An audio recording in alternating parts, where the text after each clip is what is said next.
নমস্কার বন্ধুরা, আশাস কুকবুকে আবার একটা নতুন রেসিপি দেখার জন্য সবাইকে স্বাগত।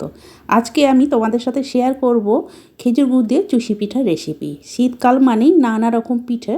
এই পিঠের মধ্যে আমরা কিন্তু এই চুষি পিঠা কিন্তু প্রত্যেকেই খুব ভালোবাসি, আর শীতকালে বেশ কয়েকবারই আমরা কিন্তু এই রকম চুষি পিঠা বানিয়ে খেয়ে থাকি। আমি কি করে বানাই চলো সেটাই আজ তোমাদের সাথে দেখাবো। আশা করি তোমাদের ভীষণ ভালো লাগবে, আর যদি ভালো লেগে থাকে অবশ্যই লাইক দিয়ে পুরো ভিডিওটা দেখার অনুরোধ রইল। তাহলে চলো এবার শুরু করছি। এখানে গ্যাস ধরিয়ে একটা কড়াই বসিয়ে দিলাম, তার মধ্যে দিয়ে দিচ্ছি 1 বাটি জল। এবার জলের মধ্যে অল্প একটু সামান্য লবণ দিয়ে দিচ্ছি, একেবারে অল্প একটু লবণ দিলাম। লবণটা জলের সাথে ভালো করে মিশিয়ে নিয়ে এবার জলটা গরম করে নেব। দেখো জলটা কিন্তু গরম হয়ে গেছে, গ্যাসের হিটটা আমি অফ করে দিলাম। আর 1 বাটি এখানে নিয়ে নিয়েছি চালের গুঁড়ো, এটা বাজারে কিনা শুকনো চালের গুঁড়ো, সেটাই নিয়েছি। দিয়ে ওই জলের মধ্যে দিয়ে চালের গুঁড়োটা ভালো করে মিশিয়ে নিচ্ছি। দেওয়ার সাথে সাথে কিন্তু জলটা শুকনো হয়ে যাবে, তাহলে চালের গুঁড়োতে খুব তাড়াতাড়ি জলটা শুকনো করে মানে চালের গুঁড়োটা টেনে নেয়, জলটা একদম খুব তাড়াতাড়ি শুকনো হয়ে যায়। এইবার ঢাকা দিয়ে এটা অল্প একটু সময়ের জন্য রেখে দেবো। অল্প একটু সময়ের জন্য রেখেছি। দেখো চালের গুঁড়োটা কিন্তু আগে থেকে অনেকটা নরম হয়ে এসেছে।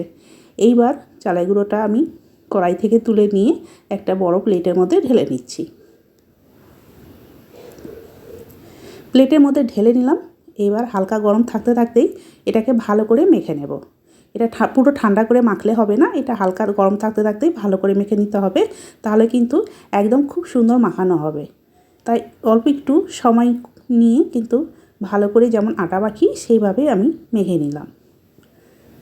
দেখো খুব সুন্দর কিন্তু মাখানো হয়ে গেছে। এইভাবে কিন্তু চালের গুঁড়োটা রেডি করে নিতে হবে। দেখো আমি মাখিয়ে নিয়েছি।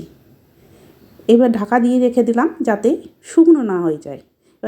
এবার ওখান থেকেই কিছুটা করে চালের গুঁড়োর মাখানোটা নিয়ে এবার লম্বা করে নিচ্ছি। দেখতে পাচ্ছ একটা চাকির ওপর নিয়ে লম্বা করে নিয়ে একটু শুকনো চালের গুঁড়ো ছড়িয়ে দিলাম। এবার অল্প অল্প করে নিয়ে এইভাবে দেখো চুষি পিঠাগুলো তৈরি করে নিচ্ছি। ভীষণ সহজ চুষি পিঠা তৈরি করতে, এটা কিন্তু ছোটরাও পারবে। এইভাবে একটু শুকনো চালের গুঁড়ো দিয়ে এইভাবে তৈরি করলে কিন্তু হাতে আর লেগে যাবে না।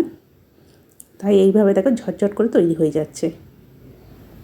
এইভাবেই কিন্তু আমি সবগুলো তৈরি করে নেব। আর একটু করে শুকনো চালের গুঁড়ো কিংবা ময়দা যেটাই হোক ছড়িয়ে দেবে, তাহলে কিন্তু চুষি পিঠাগুলো ভালো তৈরি হবে। তোমরা কে কে চুষি পিঠা এরকম আমার মতো করে বানাও অবশ্যই আমাকে কমেন্ট করে জানাবে।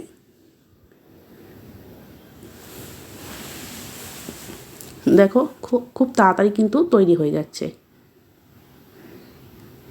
এইভাবে কিন্তু ভীষণ তাড়াতাড়ি হয়ে যায়। দেখো বেশ কয়েকটা তাড়াতাড়ি হয়ে গেল। এইভাবে কিন্তু চুষি পিঠাগুলোকে আমি তৈরি করে নেব। একটু সময় লাগবে সবগুলো বানাতে, কিন্তু এইভাবে হাতে করে এই প্রসেসটাই আমার কাছে বেশি সুবিধে মনে হয়। অনেকেই অনেক রকমভাবে বানাই, আমি ওইভাবেই কিন্তু বানিয়ে নিলাম। আর সবগুলো দেখো বানানো হয়ে গেছে। আর একটু করে শুকনো চালের গুঁড়ো ছড়িয়ে দিয়েছি যাতে একটার সাথে একটা না লেগে যায়। এবার গ্যাস ধরিয়ে একটা কড়াই বসিয়ে দিলাম, তার মধ্যে দিয়ে দিলাম 1.5 কাপ দুধ, মানে হাফ লিটারও এটা বেশি আছে, 1 লিটারের থেকে একটু কম, হাফ লিটারের থেকে বেশি এই রকম দুধটা আছে। তার মধ্যে একটা এলাচ ফাটিয়ে দিলাম আর একটা দিলাম তেজপাতা। এবার দুধটা ভালো করে জাল করে নেব। প্রথমে যতক্ষণ না পুরো জাল হচ্ছে একটু অপেক্ষা করব। দেখো দুধটা ফুটতে শুরু করেছে। এইভাবে কিন্তু মাঝে মাঝে নেড়ে দেব, তাহলে সর পড়বে না। সর পড়ে গেলে কিন্তু দুধটা বেশ ঘন হবে না। তার জন্য এইভাবে মাঝে মাঝে নেড়ে ভালো করে কিছুক্ষণ সময় নিয়ে দুধটা আগে একটু ভালো করে জাল করে নিচ্ছি। দেখো দুধটা পুরো একবার জাল হয়ে উঠেছে। এইভাবে আরও একটু সময় নাড়াচাড়া করে দুধটা জাল করে নেব। যেহেতু কাঁচা দুধ, যদি আগে থেকে জাল করা থাকে তাহলে এত বেশিক্ষণ জাল দিতে হবে না। কাঁচা দুধ ছিল, তার জন্য আমি এটা কিছুক্ষণ সময় নিয়ে জাল করে নিলাম। এবার তৈরি করে রাখা চুষি পিঠাগুলো দুধের মধ্যে দিয়ে দিচ্ছি। দিয়ে আস্তে করে প্রথমে অল্প একটু ছড়িয়ে দিলাম। এবার কিছুক্ষণ পর এটা নাড়তে হবে। দেখো কিছুক্ষণ পর আমি আস্তে করে নেড়ে দিচ্ছি। এইভাবে কিন্তু চুষি পিঠাগুলো তৈরি করলে একটুও ভেঙেও যাবে না, আর খুব সুন্দর তৈরি হবে।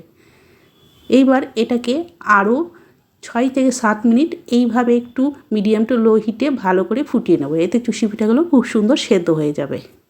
তবে যেসব বন্ধুরা আমার এই ভিডিও দেখছো, যদি কেউ নতুন হয়ে থাকো তাহলে অবশ্যই আমার চ্যানেলটিকে সাবস্ক্রাইব করে আমার পাশে থেকো। আর নতুন পুরনো যারা যারা আমার ভিডিও দেখছো সবাইকেই অনেক অনেক ধন্যবাদ জানাচ্ছি আমাকে এই সাপোর্ট করার জন্য। দেখো বেশ কিছুক্ষণ আমি চুষি পিঠাগুলো জাল দিয়ে নিলাম, চুষি পিঠাগুলো কিন্তু সেদ্ধ হয়ে এসেছে। এইভাবে চুষি পিঠাগুলো 6 থেকে 7 মিনিট জাল করে নেবে, তাহলে খুব সুন্দর সেদ্ধ হয়ে যাবে। এবার ওই চুষি পিঠার মধ্যে দিয়ে দিচ্ছি খেজুর গুড়। এখানে বাটিতে আমি কিছুটা খেজুর গুড় নিয়েছি, আর এইবার ওর মধ্যে আরও 2 থেকে 3 চামচ মতো চিনি দিয়ে দিচ্ছি। তোমরা চাইলে পুরোটাই খেজুর গুড় একদম দিয়ে দিতে পারো, আমি এর সাথে 3 চামচ মতোই চিনি দিলাম। দিয়ে ভালো করে নাড়াচাড়া করে এইবার খেজুর গুড়টা যতক্ষণ না গলে যাচ্ছে পুরো, ততক্ষণ একটু নাড়াচাড়া করে নেব।